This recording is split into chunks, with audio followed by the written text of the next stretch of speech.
আমি পাশের বাসার এক আন্টিকে শুধু বলেছি, আন্টি আপনাদের বাসায় যে গতকাল একটা মেয়ে এসেছিল সেই মেয়েটাকে আলহামদুলিল্লাহ এখন আমার এলাকার কেউ দেখতে পারে না। রাস্তা দিয়ে হাঁটলে মেয়েরা ফিস ফিস করে বলে এই লুচু জয় আসছে, সবাই সাবধান। বাসায় এসে উপস্থিত হতেই আম্মা ঝাড়ু হাতে দৌড়ানি দিছে।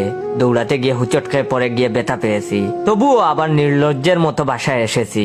আম্মা তখন হুঙ্কার দিয়ে বলল তুই কেন এই বাসায়? আমি তখন বললাম আমার বাপের বাসায় আমি এসেছি।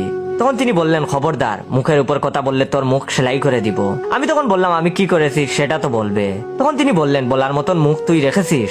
সি, আমি ভাবতে পারিনি আমার পেটের সন্তান হয়ে তুই এমন একটা কাজ করবি। আমি তখন বললাম আজব ব্যাপার, কি করলাম সেটাই তো জানি না, সবাই শুধু উল্টাপাল্টা বলেই যাচ্ছে।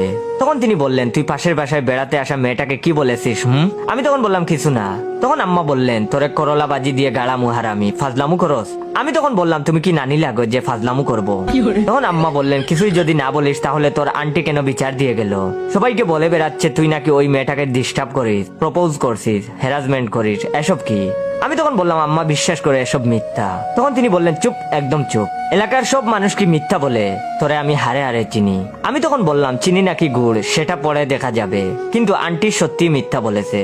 তখন আম্মা বললেন আন্টি কেন মিথ্যা বলবে? আমি তখন বললাম কারণ উনার ছোট মেয়ে মারিয়াকে আমি পছন্দ করি, আর এটা উনি মানতে পারেন না। আমি কিন্তু উত্তেজিত হয়ে কথাটা বলে জিহ্বায় কামড় দিলাম, আর মনে মনে নিজেকে বোকা দেওয়া শুরু করলাম, আর বললাম কিরে আন্টির মেয়েকে পছন্দ করি এটা বলেছি? আম্মা তখন ব্রু কুচকে বলল তোর চরিত্রের এত অধঃপতন। আমি তখন বললাম আম্মা ভুল বুঝছো না।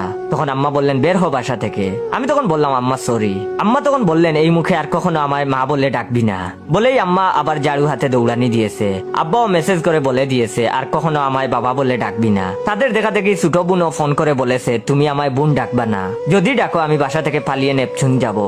বোনের কথা শুনে আহমক হয়ে গেলাম, এই হতচ্চরি নেপচুনের কি বুঝে? মন চায় ঠুয়া মেরে কান লাল করে দেই। পেটে টান পড়লে বাসার কথা ঠিকই মনে পড়ে। আমারও তাই। রাত 10টার দিকে বাসায় ফিরলাম। আম্মা সোফায় বসে হিন্দি সিরিয়াল দেখছে।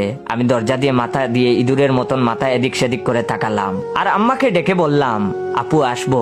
তখন আম্মা বললেন তুই আবার এসেছিস? আর ওয়েট, আপু কাকে বললি? আমি তখন বললাম তুমিই তো বলেছো তোমায় যেন মা না ডাকি। তখন তিনি বললেন তাই বলে আপু তোর মাথায় কি সমস্যা? তখন আমি বললাম সরি খালা, খালা বাদ দিবে, ক্ষুধা লাগছে। আম্মা হাতে টাকা রিমোট ছুঁড়ে মারলো। আমি দরজা বন্ধ করে দিলাম। রিমোট দরজায় লেগে লন্ড বন্ড। আব্বার কাছে গিয়ে দৌড়ে দাঁড়ালাম। আব্বা পত্রিকা রেখে আমার দিকে তাকিয়ে বলল কি চাস? আমি তখন আব্বাকে বললাম খালু ভালো আছেন? তখন তিনি বললেন কি বললি তুই? আমি তখন বললাম তুমিই তো বলেছো তোমায় যেন বাবা না ডাকি। তখন তিনি বললেন তুই কি কখনো শুধরাবি না? আমি তখন বললাম না খালু, ক্ষুধা লাগছে, খালাকে বলো বাদ দিতে। তখন আব্বা বললেন চোখের সামনে থেকে সর। আমি তখন বললাম সরবো না, বাদ দাও। আব্বা তখন পায়ের স্যান্ডেল খুলে ছুঁড়ে মারার আগেই আমি কেটে পড়লাম।